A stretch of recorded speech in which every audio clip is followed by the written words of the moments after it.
ఈ మూవీలో ఒక అమ్మాయి తన లైఫ్లో ఎన్ని కష్టాలు అనుభవించింది, ఆ కష్టాల నుంచి ఆమె ఎలా బయటపడింది, ఫైనల్ గా ఆమెకి ఏం జరిగింది అన్న కాన్సెప్ట్ మీదే ఈ మూవీ మొత్తం ఉంటుంది. అందుకే ఈ వీడియోని మీరు ఎక్కడా స్కిప్ చేయకుండా ఎండింగ్ వరకు చూడండి. ఇక మూవీ స్టోరీలోకి వెళ్ళిపోతే మూవీ స్టార్టింగ్ సీన్ లో మనకి వివేక్ అనే ఒక వ్యక్తిని చూపిస్తారు. ఇతనికి ఎప్పుడు లక్ అయితే కలిసి రాదు. ఇతను చాలా అన్లక్కీగా ఉంటాడు. ఇతను ఏమనుకున్నా గానీ అది జరగకుండా అయిపోతూ ఉంటుంది. ఇతను ఎప్పటికైనా గానీ ఒక పెద్ద కవి కావాలి అని అనుకుంటూ ఉంటాడు. దానికోసం ఇతను ఎంతో కష్టపడుతూ ఉంటాడు. కానీ అప్పటి వరకు ఇతను బతికుండాలి కాబట్టి ప్రస్తుతానికి ఇతను ఒక చిన్న టీచర్ ఉద్యోగం చేస్తూ ఉంటాడు. అలాగే ఒక రోజు ఇతను స్కూల్ నుంచి వస్తూ ఉండగా దారిలో ఇతనికి శాంతి అనే ఒక అమ్మాయి కనపడుతుంది. ఆ అమ్మాయిని చూడగానే ఇతను లోపల నుంచి కవిత్వాలు తన్నుకుంటూ వచ్చేస్తూ ఉంటాయి. కానీ ఆమె ముందు కవిత్వం చెప్పకుండా అక్కడి నుంచి వెళ్ళిపోతాడు. అలాగే ఆ రోజు నుంచి వీళ్ళు ప్రతిరోజు ఒకరికొకరు ఎదురు పడుతూ ఉంటారు. కానీ ఒకరికొకరు మాట్లాడుకోరు. ఒకవైపు శాంతి ఇలా చూడటం మాత్రమేనా, ఆగి మాట్లాడటం లేదా అని మనసులో అనుకుంటూ ఉంటుంది.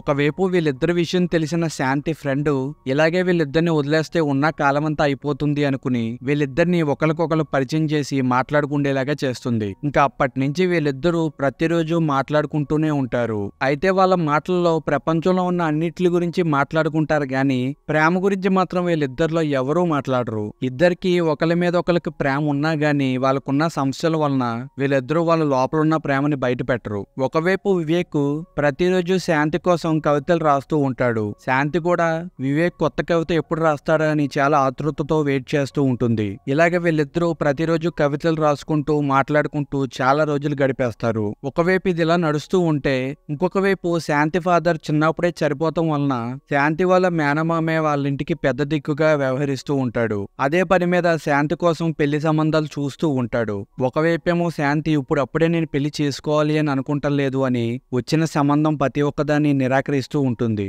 కానీ శాంతి వాళ్ళ మదర్ ఇప్పుడు వచ్చిన సంబంధం చాలా మంచిది, ఈ సంబంధాన్ని మనం ఇప్పుడు వద్దు అనుకుంటే ఫ్యూచర్ లో నీకు ఇలాంటి సంబంధం రాకపోవచ్చు అని నచ్చ చెప్పుతూ ఉంటుంది. ఇదే విషయం శాంతి వివేక్ తో చెప్తుంది. వివేక్ శాంతి చెప్పిన మాటలన్నీ విని కూడా తన మనసులో ఉన్న మాటని బయట పెట్టకుండా సైలెంట్ గా ఉంటాడు. అతను అలా సైలెంట్ గా ఉండటం చూసి శాంతి చాలా బాధపడుతుంది. నిజానికి వివేక్ నువ్వు పెళ్లి చేసుకోవద్దు అని చెప్పుంటే శాంతి ఆ పెళ్లిని ఆపేసి ఉంటుంది. కానీ వివేక్ మాత్రం ఏమీ మాట్లాడకుండా సైలెంట్ గా ఉన్నందువలన శాంతికి ఇంకొక మార్గం లేక వాళ్ళ మామయ్య తెచ్చిన సంబంధాన్ని చేసుకోవాల్సి ఉంటుంది. అలాగే శాంతికి పెళ్లి కూడా అయిపోతుంది. శాంతి వాళ్ళ భర్త పేరు రామ్నాథ్. ఇతను తన క్యారెక్టర్ ని ఫస్ట్ నైట్ రోజే ఒక చిన్న డెమో చూపిస్తాడు. శాంతి కూడా ఏదో మొదటి రాత్రి కదా అందుకే అలా చేసుంటాడు అని అనుకుంటుంది. కానీ పోను తన భర్త నిజస్వరూపం శాంతికి అర్థమవుతుంది. శాంతి భర్త ఒక పెద్ద శాడిస్టు.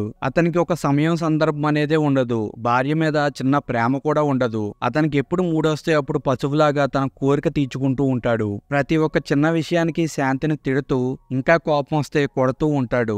ఒకవైపు శాంతి వాళ్ళ అత్తగారు కూడా సేమ్ మెంటాలిటీ కలిగింది. ఒక రకంగా చెప్పాలి అంటే ఈమెకి శాంతి వాళ్ళ హస్బెండ్ కి పెద్ద తేడా ఏమీ ఉండదు. ఈమె కూడా ప్రతి ఒక్క చిన్న విషయానికి శాంతిని తిడుతూ ఉంటుంది. ఎప్పుడైనా శాంతి తప్పు చేస్తుందేమో ఆమెను తిడదామని వెయిట్ చేస్తూ ఉంటుంది. ఒకవేళ తప్పు చేయకపోతే చేసే పనిలో తప్పు నెతికి మరీ తిడుతూ ఉంటుంది. శాంతి వాళ్ళ అత్తగారికి ఒక వంక దొరుకుతుంది. మీకు పెళ్లి అయ్యి 2 సంవత్సరాలు అవుతుంది, అయినా గానీ ఇంకా మీకు పిల్లలు పుట్టలేదు. అదే మా కాలంలో అయితే సంవత్సరానికి మేము ఇద్దరిని కనేసే వాళ్ళం అని శాంతిని దెప్పి పొడుస్తూ ఉంటుంది. శాంతి వాళ్ళ అత్తగారు పెట్టే టార్చర్ ని తట్టుకోలేక వాళ్ళ భర్తని ఏదో ఒకలాగా ఒప్పించి డాక్టర్ దగ్గరికి తీసుకువెళ్తుంది. హాస్పిటల్లో వీళ్ళిద్దరిని చెక్ చేస్తారు. తర్వాత వీళ్ళిద్దరూ ఇంటికి వెళ్ళిపోతారు. ఒకవైపు శాంతి భర్త ఆ తర్వాత నుంచి శాంతిని హాస్పిటల్ కి తీసుకువెళ్ళడు. ఓన్లీ నైట్ సుఖానికి మాత్రమే శాంతిని యూజ్ చేసుకుంటూ ఉంటాడు. తర్వాత శాంతి ఒక రోజు ఇంట్లో క్లీన్ చేస్తూ ఉండగా శాంతికి హాస్పిటల్ రిపోర్ట్స్ దొరుకుతాయి. ఆ రిపోర్ట్స్ లో శాంతికి పిల్లలు పుట్టకుండా ఉండటానికి కారణం వాళ్ళ భర్త అని తెలుస్తుంది. అయినా గానీ శాంతి ఈ విషయం నాకు తెలియదు అన్నట్టే నడుచుకుంటూ ఉంటుంది. ఆ ఇంట్లో ప్రతిరోజు ఈమె పడుతున్న బాధలు ఈమెకి బతుకు మీద ఇంట్రెస్ట్ లేకుండా చేసేస్తాయి. ఆ సమయంలో ఈమెకి వివేక్ రాసిన కవితలు చదవడం వలన కొద్ది సమయం పాటు మనశాంతిగా ఉండే అవకాశం దొరుకుతుంది. ఇది ఇలాగుంటే శాంతి వాళ్ళ అత్తగారు ఇంటికి ఎవరన్నా వస్తే వాళ్ళ ముందు శాంతిని తిడుతూ ఇంకా మా కోడలికి పిల్లలు పుట్టలేదు అని వాళ్ళ ముందు అంటూ ఉంటుంది. ఇక శాంతి శాంతికి చిరాకు వచ్చి డాక్టర్ రిపోర్ట్స్ తీసుకువెళ్లి వాళ్ళ అత్తగారి ముందు పెట్టి పిల్లలు పుట్టకుండా ఉండటానికి కారణం మీ అబ్బాయే, మీ అబ్బాయికి పిల్లలు పుట్టరు అని డాక్టర్ రిపోర్ట్ ఇచ్చాడు. అది మీ అబ్బాయి చూసి కూడా ఏమీ పట్టనట్టు ఉంటున్నారు. ఒకవేళ మీకు డౌట్ ఉంటే హాస్పిటల్కి తీసుకువెళ్లి చెక్ చేయించుకోండి అని అంటుంది. అదే రోజు నైట్ శాంతి ఆ రిపోర్ట్స్ వాళ్ళ భర్త దగ్గరికి తీసుకువెళ్లి మీకు ప్రాబ్లం ఉంది అని తెలిసింది కదా, ఎందుకు మీరు దాశారు, డాక్టర్ దగ్గరికి వెళ్లి చెక్ చేయించుకోండి, ట్రీట్మెంట్ తీసుకోండి అని అంటే ఆ మూర్ఖుడు శాంతిని కొట్టేసి లోపం నాలో కాదు నీలో ఉంది, అందుకే నేను నాతో పనిచేసే ఒక అమ్మాయితో అఫైర్ పెట్టుకున్నాను అని అంటాడు. ఇక ఈ విషయం నా తర్వాత నుంచి శాంతికి మనసంతా నలిపేస్తూ ఉంటుంది. ఇంత తెలిసిన తర్వాత కూడా నేను ఇక్కడే ఉంటే నా మనసుకు నేను సమాధానం చెప్పుకోలేను, సమాధానం గురించి భయపడి నేను ఇక్కడే ఉన్నట్లయితే నా భవిష్యత్ అంతా పాడైపోతుంది, నేను నా భర్తని నా అత్తగారిని వదిలేసి ఇంటి నుంచి బయటికి వెళ్ళిపోవాలి అని అనుకుంటుంది గాని కాలు బయటికెట్టే అంత ధైర్యం ఆమెకి లేదు. ఇక ఈమె ఎప్పుడులాగే వివేక్ రాసిన కవితలు చదువుతూ ఉంటుంది. ఆ కవితలో ఒక లైన్ లో ఇలాగ ఉంటుంది, నీకు 2 రెక్కలు ఉన్నా గాని ఆ రెక్కలను ముడుచుకుని ఉంటే నువ్వు ఆకాశంలోకి ఎగరలేవు, ఎప్పుడైతే నీ రెక్కలను నువ్వు ఉపయోగించుకుంటావో అప్పుడే నీకు అసలైన సుఖం దొరుకుతుంది అని రాసి ఉంటుంది. ఆ లైన్ చదివిన తర్వాతే ఈమె మనసులో ధైర్యం వస్తుంది.